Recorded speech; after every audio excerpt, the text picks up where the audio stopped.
আমি এখনো আল্লাহর রহমতে বেঁচে আছি।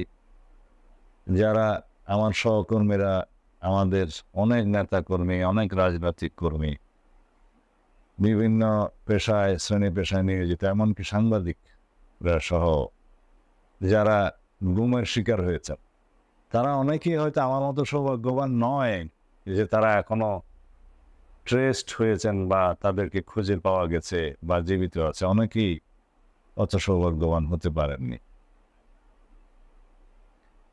বাংলাদেশের একটি ঘৃণিত স্বৈরাচারের রাজত্বে, ফ্যাসিবাদের রাজত্বে আমরা দীর্ঘ অনেক বছর, 16-17 বছর প্রায় বাংলাদেশের জনগণ জীবন নির্বাহ করতে বাধ্য হয়েছে। তার প্রতিবাদ করতে গিয়ে 2013-র শেষের দিকে একতরফা নির্বাচনের বিরুদ্ধে বাংলাদেশের প্রায় সকল বিরোধী দল নির্বাচন বর্জন করলে তখন আমরা তীব্র আন্দোলন শুরু করি। এত সত্ত্বেও বিনা ভোটের একটি নির্বাচন করে প্রতিদ্বন্দ্বিতাহীন একটি তথাকথিত নির্বাচনের নাটক করে 153টি সিট বিনা প্রতিদ্বন্দ্বিতায় বিজয়ী ঘোষণা করে এটা সরকার তখন গঠিত হয় 2014 সালের 5ই জানুয়ারি। আমরা তার 1 বছর পরে 2015 সনের জানুয়ারিতে সেই ভুয়া নির্বাচনের বিরুদ্ধে আমরা আবার জনমত সংগঠিত করে তীব্র আন্দোলন শুরু করি। তারই একটা পর্যায়ে 2015 সালের 10ই মার্চ উত্তরার একটি বাসা থেকে আমাকে আইন শৃঙ্খলা বাহিনীর পরিচয়ে কিছু সশস্ত্র লোক সাদা পোশাকে আমার চোখ এবং হাত বেঁধে আমাকে নিয়ে যায় এবং দীর্ঘ 2 মাস 1 দিন, প্রায় 61 ডেজ, 61 দিন আমাকে একটি গোপন কোঠরিতে বন্দি করে রাখে। যে কোঠরিটা ছিল 5 ফিট বাই 10 ফিট, এর বেশি হবে না। তার মধ্যে একটা পানির টেপ এবং প্রাকৃতিক পেশাব এবং পায়খানা করার জন্য, ন্যাচারাল কলের জন্য একটা ছিদ্র ছিল এবং নালার মতো একটা জায়গার মধ্যে সেটা ছিল এক পাশে।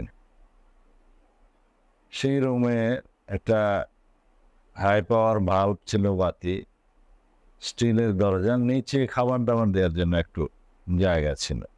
বাইরে একটি প্যাডেস্ট্রাল ফ্যান চালু রাখতো সবসময় বাতাস আসা যাওয়ার জন্য। এটা ছিল সেই রুমের অবস্থা।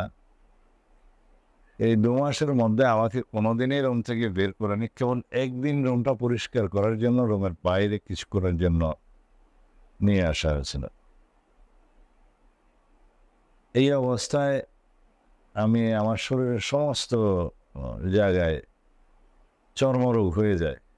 এই স্কিন ডিজিজ আমাকে এখনো পর্যন্ত ভোগায়, অনেক দিন ছিল। সেই অবস্থা থেকে 61 দিনের মাথায় আমাকে বের করে একটা গাড়িতে করে চোখ বেঁধে হাত বেঁধে দীর্ঘ একটা যাত্রা, 6-7 ঘন্টা হবে হয়তো, একটা জায়গায় নিয়ে আসে রাখলো। গাড়ি থেকে নামতে দেয় নেই। আমার মনে হলো সেটা বর্ডারের কাছাকাছি কোনো জায়গায় হবে।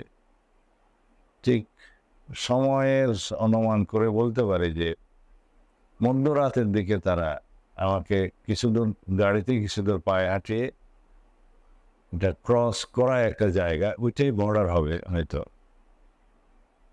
এবং ওখান থেকে আবার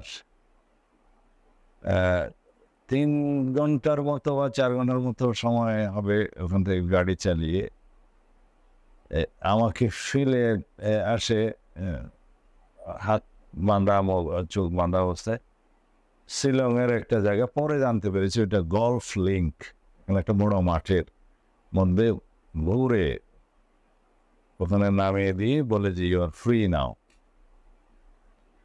তারপরে আমি চোখের কাপড় খুললাম এবং পথচারী দু একজন ছিল, দু একজন প্রাতঃভ্রমণকারী ছিলেন, তাদেরকে জিজ্ঞেস করলাম এই জায়গার নাম কি। তো তারা বললেন এটা শিলং গলফ লিঙ্ক। তা আমি আমার অবস্থার কথা সংক্ষিপ্তভাবে বললাম এবং পুলিশকে খবর দেওয়ার জন্য বললাম। তো তারা ভ্রাম্যমাণ পুলিশ টিমকে খবর দিলেন। তারপরে তারা আমাকে থানায় নিয়ে যায় পুলিশ, এবং এর কিছুক্ষণ পরে হসপিটালে নিয়ে গেল। হসপিটাল থেকে তারা আবার থানায় নিয়ে আসে। এর 1-2 ঘন্টা পরে আমাকে একটা মানসিক হাসপাতালে নিয়ে গেল, ভর্তি করে দিল ওখানে, মিম হাউস নামে একটা হসপিটাল। তারা হয়তো মনে করেছিল আমি মানসিক ভারসাম্যহীন একজন ব্যক্তি। আমার পরিচয় পাওয়ার পরে তারা হয়তো এটা বিশ্বাস করতে চায়নি। তো ওখানের মানসিক হাসপাতালের একজন ডাক্তার সাহেব, তাকে আমি আমার পরিবারের ফোন করার জন্য টেলিফোন নাম্বার দিলাম। উনি বললেন যে আমি চেষ্টা করব। তো তারপরের দিন, ওই রাত গেল, দিনগুলো, তারপরের দিন দুপুরের দিকে তখন তারা আমার ওয়াইফের সাথে টেলিফোনে যোগাযোগটা করতে পারলো এবং আমাকে কথা উঠিয়ে দিলেন। এরপরে তো আপনারা সেই ইতিহাস জানেন। তারপরে তারা আমাকে আবার সিভিল হসপিটাল নামে একটা হসপিটালে নিয়ে একটা আমার বিরুদ্ধে মামলা দায়ের করলেন পুলিশ ডিপার্টমেন্ট ওখানে, যে আমি বিনা কোনো কাগজপত্র ছাড়া আমি বর্ডার ক্রস করেছি মর্মে একটা ফরেনার্সে একটা মামলা করলেন। ওইখানে হাসপাতালের একটা প্রিজন সেলের মধ্যে তারা আমাকে বন্দি রাখলেন। তারপরে চিকিৎসা করালেন। ওখান থেকে আমরা তখন আমার স্ত্রী ভারতে ওখানে যাওয়ার পরে আইনজীবী নিয়োগ করলে পরে আমরা একটা পর্যায়ে বেইলের ব্যবস্থা হয়। তারপর থেকে দীর্ঘ প্রায় 9.5 বছরের কাছাকাছি আমি শিলংয়ে একাকী নির্বাসিত জীবনযাপন করেছি। সেই কাহিনী আপনারা অনেকেই জানেন।